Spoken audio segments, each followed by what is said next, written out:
पापा के साथ भी रहना है। देखिए, मैंने जितना समझाना था आप लोगों को समझा दिया। आप दोनों मेरे अच्छे क्लाइंट हैं और ये सब बातें हम कोर्ट के अंदर नहीं कर सकते हैं। और देखिए, इस बच्चे के फ्यूचर का सवाल है और आप दोनों में से इस बच्चे की जिम्मेदारी कौन लेगा? अब अगर इनको कोई एतराज ना हो तो बच्चे को मैं ही रख लेता, उसकी पढ़ाई लिखाई। और बच्चा तुम्हारे साथ क्यों रहेगा? बच्चा मेरे साथ रहेगा, क्योंकि बच्चा जब तक 18 साल का नहीं होगा तब तक वो अपनी माँ के साथ रहता है। और बच्चों का ख्याल ना सिर्फ माँ अच्छे से रख पाती है, बाप नहीं। प्लीज आप दोनों अब झगड़ा मत कीजिए। आप लोगों का तलाक तो हो ही गया है और फाइनल डिसीजन 3 महीने में आ ही जाएगा। अब मुझे लगता है कि आखिरी मुलाकात है आप लोगों की और अब तो कम से कम आपस में झगड़ा मत कीजिए। अब वकील साहब जैसा भी ठीक लगे। मैंने तो यही सोचा था कि घर की लक्ष्मी औरत होती है और मैंने छोटी छोटी बातों पे कभी झगड़ा करने की कोशिश नहीं की। और रही बात बच्चे की, तो अगर बच्चा इनके साथ रहेगा तो कहीं ना कहीं इनके झगड़े का असर, इनके गुस्से का असर छोटे से बच्चे पर पड़ेगा, तो फिर उसका फ्यूचर तो खराब ही होगा। ये तुम कैसे डिसाइड कर सकते हो कि उसका फ्यूचर अच्छा होगा या खराब होगा? और जरूरी नहीं है अगर मैं गुस्सा करती हूँ या मैं लड़ाई करती हूँ तो उसमें गलती सिर्फ मेरी हो, तुम्हारी भी कुछ गलती है, तभी हमारी इतनी लड़ाई बढ़ती है। काश तुम अपना ये नेचर बदल पाती। काश तुम भी अपने आप को खुद बदल पाते। अगर तुम थोड़ा सा भी समझदार होती तो इस बच्चे का फ्यूचर नहीं खराब होता। मैं कुछ नहीं होने दूंगी अपने बच्चे को। मुझे पता है अपने बच्चे की परवरिश मुझे कैसे करनी है, तुम्हें मुझे सिखाने की कोई जरूरत नहीं है। प्लीज आप लोग कोर्ट के सामने तो कम से कम ना लड़िए। चलिए ठीक है, फिर अगली तारीख में कोर्ट में मुलाकात होती है।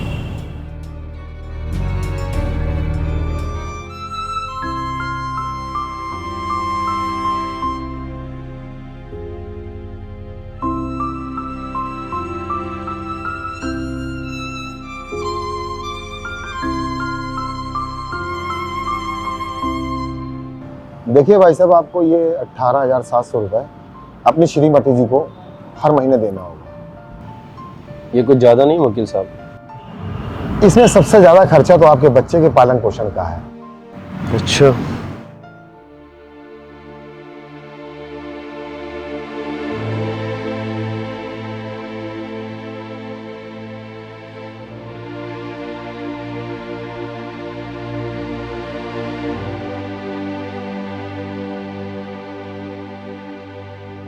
क्या हो गया? इतने गुमसुम क्यों हो आप? वकील साहब इतने ही खर्चे जब हम तीनों साथ रहते थे तब भी आता था। वकील साहब, जब औरत घर के अंदर आती है तो घर स्वर्ग बन जाता है, और जब औरत तांडव करती है तो घर ही नहीं नर्क बनता है, बल्कि एक आदमी की जिंदगी नर्क से भी बदतर हो जाती है। भाई साहब, मैं आपकी तकलीफ समझ सकता हूं, मगर आपकी श्रीमती जी मेरी क्लाइंट है, मैं उसको नहीं समझा सकता ना। मैं आपसे एक बात कहूं, अगर आपको बुरा ना लगे तो। हाँ कहिए। देखिए, आप अपनी धर्म पत्नी जी के पास जाकर एक रात रुकिए और उनको दिल से मनाइए। जिस महिला के अंदर गुस्सा बहुत होता है ना, उसके अंदर प्रेम भी बहुत होता है। एक बार कोशिश करके तो देखिए। देखिए, मैं तो वकील हूं, मैंने तो अपना काम कर दिया। एक बार आप दिल से अपना काम करके देखिए। कोशिश करता हूं, लेकिन मुझे इतना पता है वकील साहब कि अगर मैं उसके पास गया और साथ रहने लगा तो न जाने क्यों ऐसा लगता है कि जिंदगी डर डर के जीऊंगा, ना अपने मन की बात कह पाऊंगा, ना कुछ समझ पाऊंगा। और शायद मैं हंसना भी भूल जाऊं।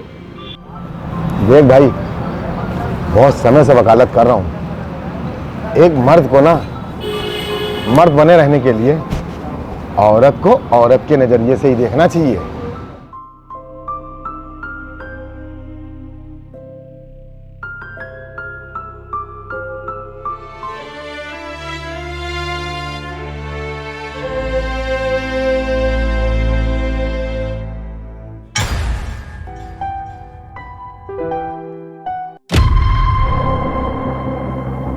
प्रांशी, जी इधर आना।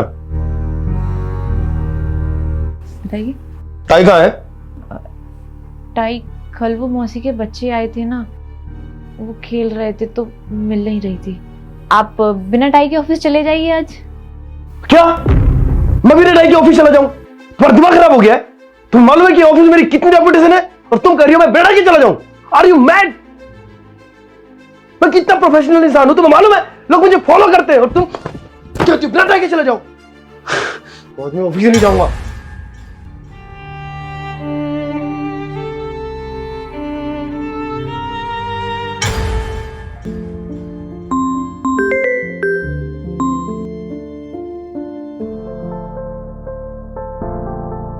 हेलो,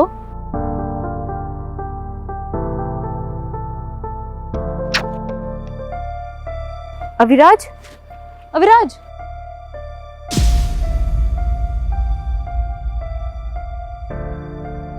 तुम यहाँ क्या कर रहे हो?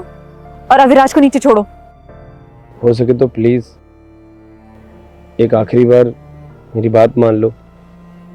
प्लीज अविराज को मुझसे दूर मत करो। देखो, तुम्हारी मेरी लड़ाई है, इसमें अविराज के फ्यूचर को मत खराब करो। मैं तुमसे सॉरी बोल रहा हूँ और प्रॉमिस करता हूँ कि अब वो गलती कभी रिपीट नहीं होगी।